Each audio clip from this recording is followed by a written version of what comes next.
In this episode of The Trend Talk, Alejandro Patiño talks about his vast career in Hollywood and his latest bromance with actor Matt Bomer in his new film, Papi Chulo. From waitressing to becoming a powerful publisher and CEO, Katarina Derham talks pursuing your passions. Lastly, Deisy Flores shares her story about how her cleaning business gave her the freedom to balance motherhood and a career. All that and more on The Trend Talk.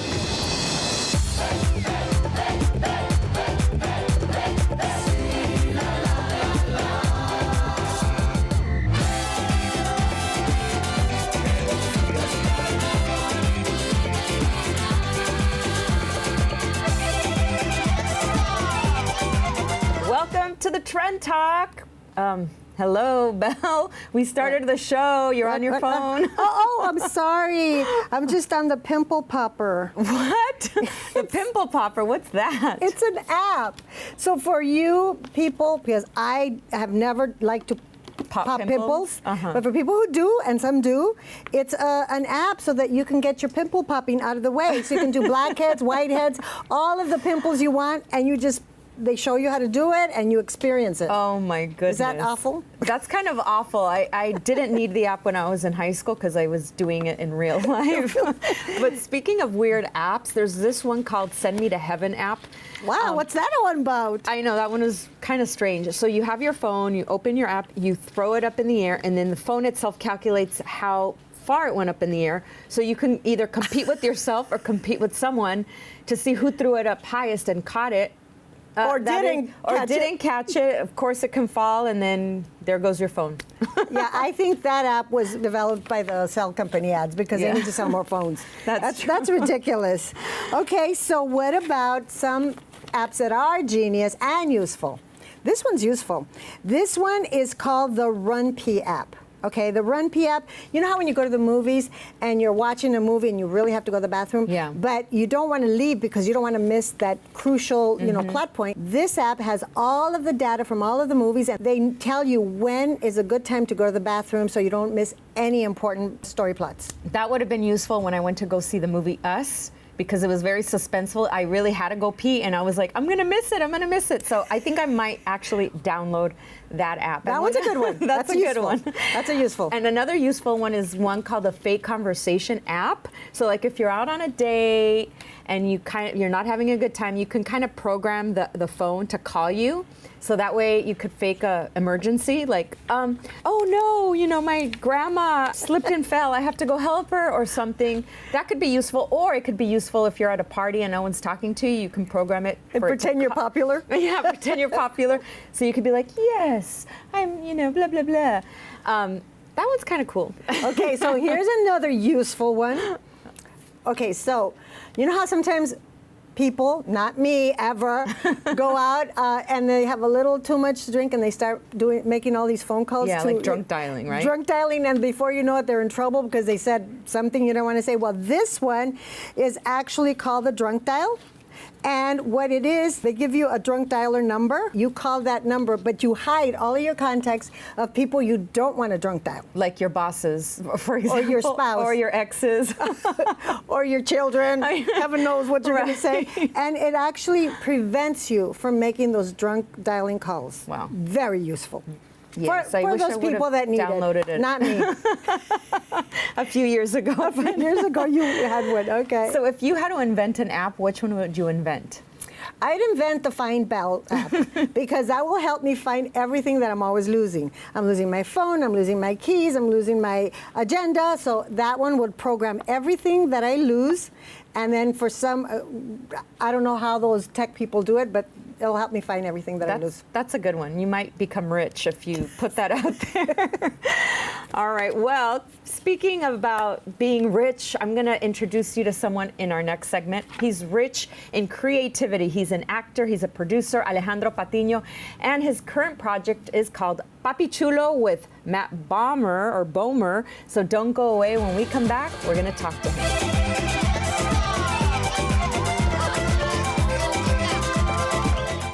Who's the Papi Chulo? Is it you or is it Matt Bomer? It's up to the audience. It is to the audience. Oh, okay. I would think it kind of kind of looks like it's me. Ya llegó el carnaval, mucha gente nos visita. Desde lejos y... Follow the trend on the Trend Talk. From celebrity guests to Latino entrepreneurs. If it's trending, we're talking. With Bel Hernandez and Naibe Reynoso.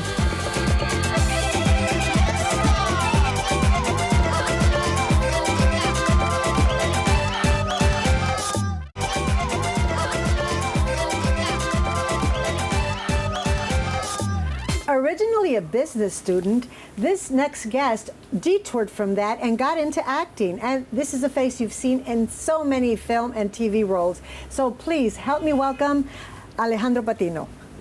Welcome to the Trend Talk. Thank you for having me. And one of your latest projects was The Ballad of Buster Scruggs with the Coen brothers, their Right. Hollywood royalty. What role did you play? And talk to us about that project. I played the cantinero, the bartender, and in the little outlaw shack, where Buster, the lead character, comes in, and he's all in white, and he comes in all dusty, and he's asking for whiskey, and I tell him I can't sell him whiskey because this is a dry county.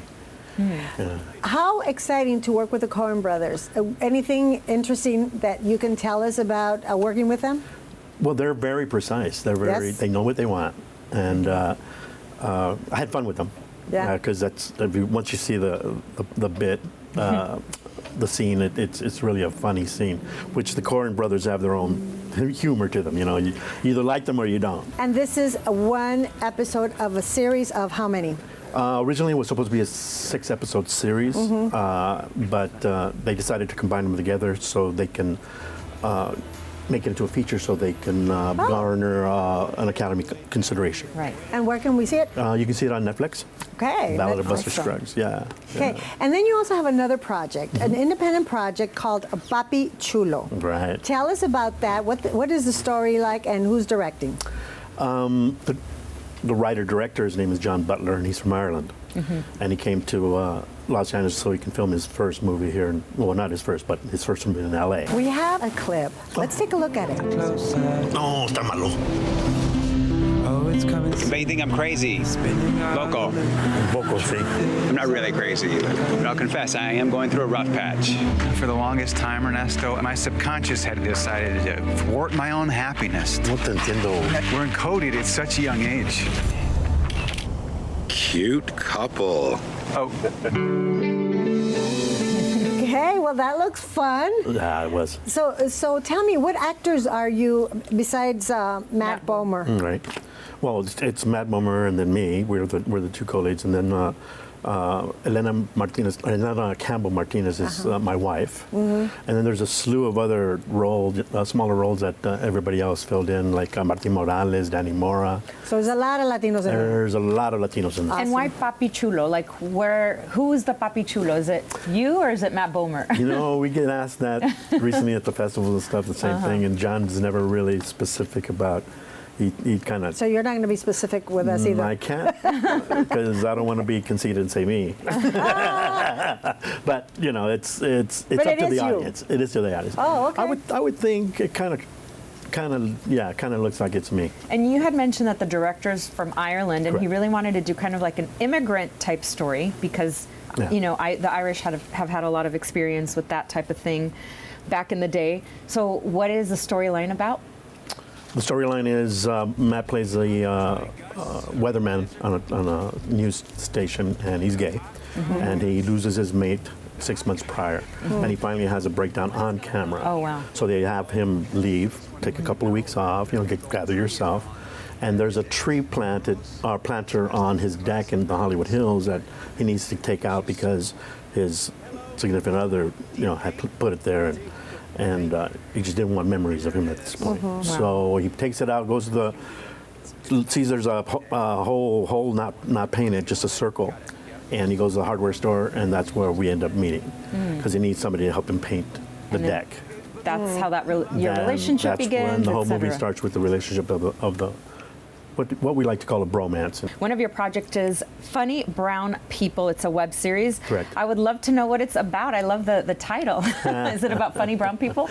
Exactly that. What we do is we took the secondary characters, like my wife is a maid, and then I work as a janitor in a school, and we take those secondary characters that are played behind these leads, and we make them the leads, and their storylines are the leads. And it's this family who, the mother and father are here, first generation, and they're dealing with how to deal with society. The kids are a little bit more learned because they're in school all the time. They know English very well, all that stuff. So it's just dealing with bullying, the LGBT community, workplace problems that we have. And this is, you're a producer on this. I'm a producer and I'm also the lead, yes. Okay, well, creating your own projects, that's the way to go, right? We have to, don't we? And this was a crowdfunding, community raised. Seed and Spark, yes, yes. We reached our goal and we were able to shoot 5 episodes. 5 episodes, and you have more to shoot? We have about another 6 to shoot. So we were at the Omni Television, as well as you guys were, festival. And again, like everybody, we're hoping we get that one interview pitch deal where we can either sell the idea, do it ourselves if they want to give us the funds, and just continue on with our next project. We have about 4 other things that we. Oh, so we have more to look forward to. Oh yeah. Okay, well, we will make sure to look forward to that. But how can people find you if they want to know what other projects are coming up, or when Funny Brown People or Papi Chulo is going to be released? Well, Papi Chulo's on Facebook. We have our own page, so is Funny Brown People. I'm on Instagram, Alejandro Patiño 12. Same thing with Facebook. And I also have another page, it's called the Boss Man page, because I've been doing this show for this theater piece for the last 16 years. Chicos? Chico's Angels, yes. Yes. So there's a page for my character named Boss Man on that also, that people can go and I post I try to post on all of them. It's a lot of work. Yeah. We certainly will stay tuned, and thank you so much for being here. Thank you for having me. And next, we are going to go to the press end of the industry because we have a publisher coming up. So don't go away. You're going to find out all about her Viva Glam magazine. Stay tuned.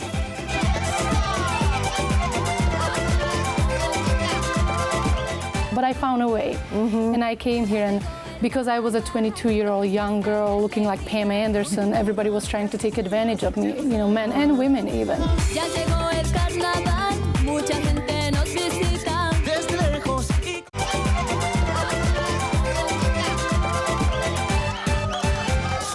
Our next guest has worked in Hollywood, both in front and behind the camera, for the last 15 years. You probably remember her because she had a memorable role in Entourage as Bob Saget's girlfriend. But she's also a powerhouse. She's the founder and publisher of Viva Glam magazine and also creator of this amazing lash line. A woman of many talents. We welcome to the Trend Talk, Katarina van Derham. Hello, welcome. Thank you. Thank you so much for having me. Of course. Thank you. So you are an immigrant. Yes.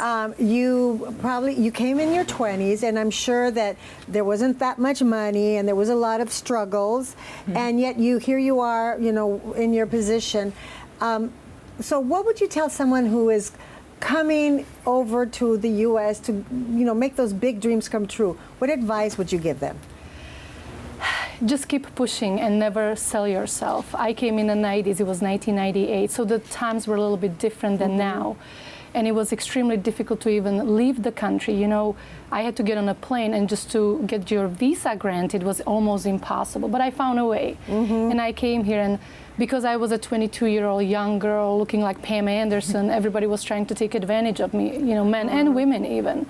So it took me about 9 years really to feel, okay, I'm safe, I'm okay. And it was very difficult. I had to sleep in the car. I came with $500. I had to share not only an apartment or room, the bed. I had to share with a stranger. Wow. Just because we couldn't afford to have your own place. I mean, I was making $6 an hour, passing out flyers from house to house. Wow. And I was eating bread and cheese, and that's all I could do.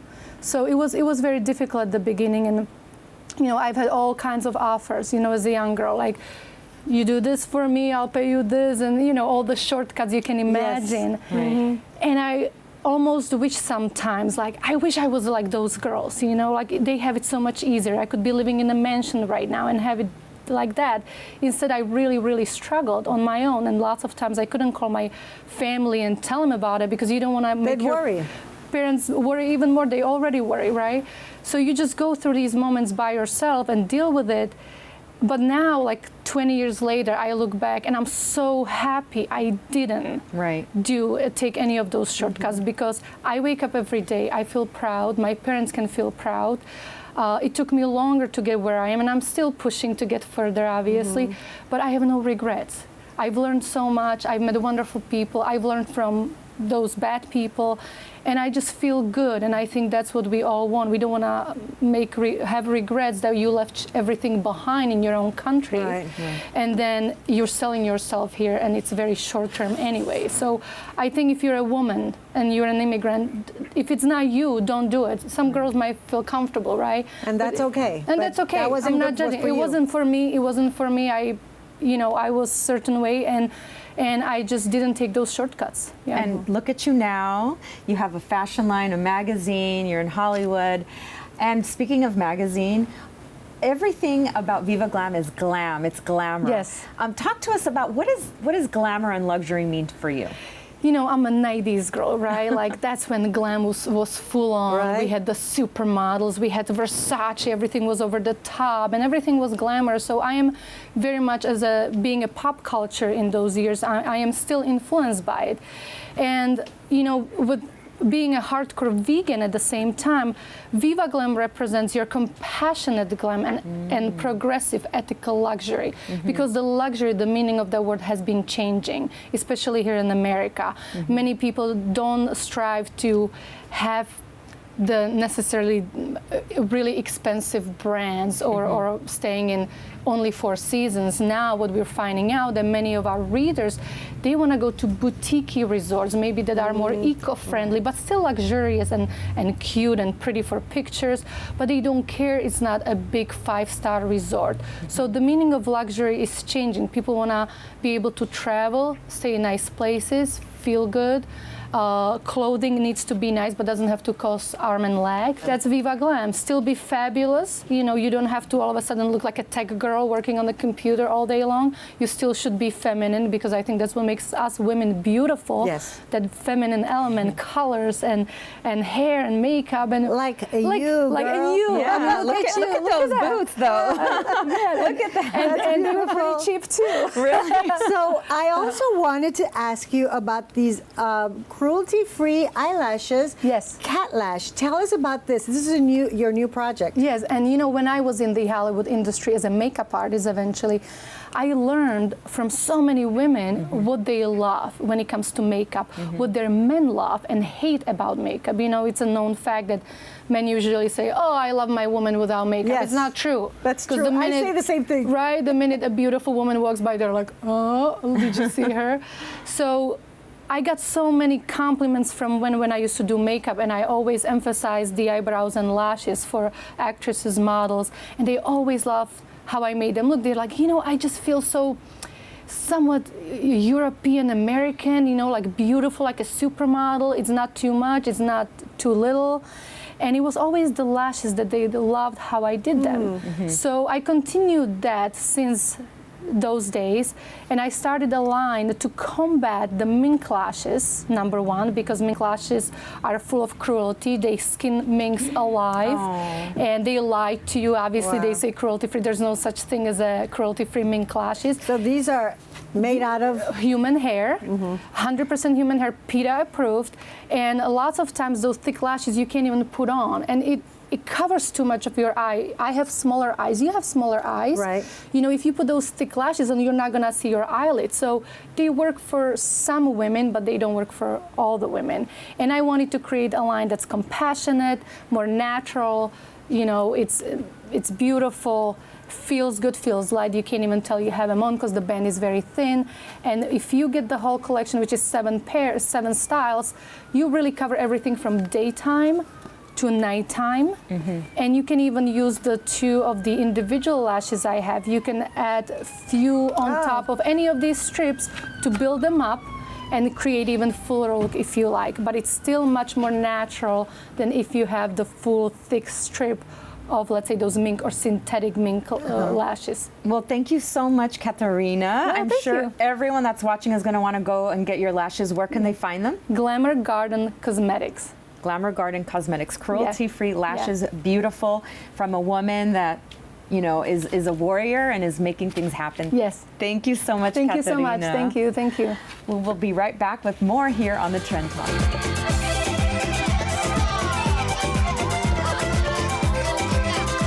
Was like, oh, this isn't how I would like my office to be cleaned. So then that's when that idea came to my head that I should start my own cleaning service, and I can also be with my kids.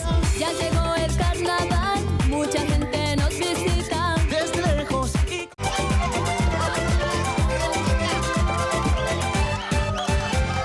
I am so proud to introduce our next guest. She is a Latina who started her own business, and she's killing it. We recently interviewed Deisy Flores, the CEO of Fantastic Cleaning, and watch what she said. Welcome, Deisy. Thank you, Naibe. Thank you for inviting me. Of course. So what is Fantastic Cleaning Services? What is it exactly that you do? We prepare homes for vacant homes. We prepare for the open houses. Right now we're working with a few investors that flip homes and they request cleaning after the construction is done. And that's how we have to put our teams together for them in order to clean these large homes. We also have a few properties that it's a 60-unit properties, and we're doing a lot of short-term rentals, which are Airbnb is very popular right now. So I'm sure the Airbnb service has given you a lot of business, yes, right? It's keeping us very busy right now. Yes. That's a good thing. So this isn't a company that you started, out of nowhere. It came out of a necessity to be with your family. So talk to us about when was that light bulb moment of you saying, I think I need to shift careers and start my own business. Yes, I was working for a staffing agency. I was working long hours, and I wasn't really spending time with my kids and my husband. The staffing agency required me to be flexible with my timing, working Saturdays and Sundays. And one day I was in the office, and two housekeepers just walked in and started cleaning. And they were there for like 15 minutes, in and out. And I said to myself, wow, this was fast. I go in the kitchen, and I'm a neat freak, so I was like, oh, this isn't how I would like my home to be cleaned, my office to be cleaned. So then that's when that idea came to my head that I should start my own cleaning service, and I can also be with my kids and work on my schedule. And do you sometimes take your kids with you? Yes, when I first started, yes, I was taking them with me. They would stay in the office with me. They would help us out, remove the trash and wipe down the desks. So yeah. And I understand that you also would go with your mom. Your mom was she had her own business as well, right? Yes. So my mom used to have her own company back in the 90s, and she would take my sister and I out to the west side to clean her apartments that she had at that time. Since my sister was the oldest and the tallest, she would take care of the lobby areas. And then I was the youngest and the shortest, so I would stick with my mom. And my mom would have me removing the gums from the floors, the shoe marks, and I was always by her side just helping her with whatever she needed. And she always told me, well, clean as if it was yours. So I would clean the wall spots and the rails. So obviously you have now incorporated that work ethic into your own business. And what I like about your services, your logo is so cute, and you have uniforms. So talk to us about that whole aspect, why it was important for you to have the uniforms. It looks very presentable when we go out to the clients' homes. Everything starts from the very first phone call. They call me and I introduce myself. And what I usually like to do is go out there to my client's home and do the walkthrough. I do a quick walkthrough and take notes of what exactly they want us to do. If they want to add a laundry service, if they want us to wash their grill, etc. And then that's how I tell them, okay, well, in the first initial deep cleaning, I'm going to be with my ladies. I'm going to introduce you to them, and I also assist with the cleaning. And that's when we have our our uniform, black pants, white T-shirt, and our pink apron. And I love that you call them the fantastic ladies, because they are fantastic. They work hard, and they deserve not only fantastic, but all the titles you can imagine, because those are the ladies that really earn the money, right? I always they work say hard. my fantastic team. Right. Yes. So if anyone wants to reach out to you to learn more about your service, or what packages you offer, how can they find you? They can find us on Instagram. I'm always there posting and just informing the people out there. And they could also find us at homeadvisorcare.com. Deisy, thank you so much for being a guest on the Trend Talk. Thank you so much. Because you know, if it's trending, we're talking. Oh my God, she's awesome. And it's so awesome that we had her come over and give us some of her services. She cleaned my house, she cleaned your house. Yes. She did a fantastic job. Yes, fantastic cleaning. We'll be right back with a lot more on the Trend Talk.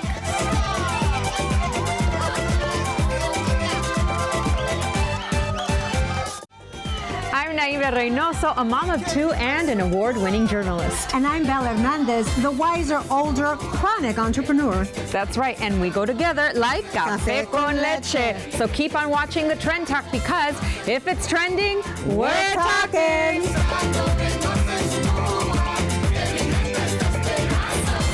And follow us on social media. Find us on Instagram, Facebook, and YouTube at The Trend Talk Show. Because if it's trending, we're talking.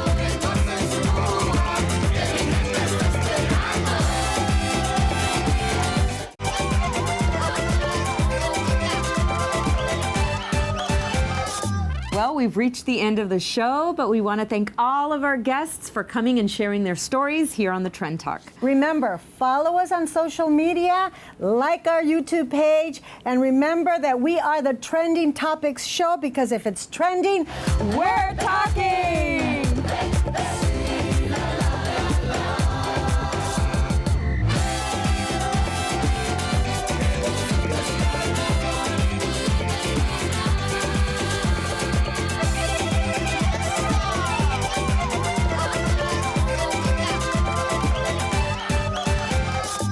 Ya llegó el carnaval, todo es fiesta y alegría. Con cultura, estos días llenos de algarabía. Ya llegó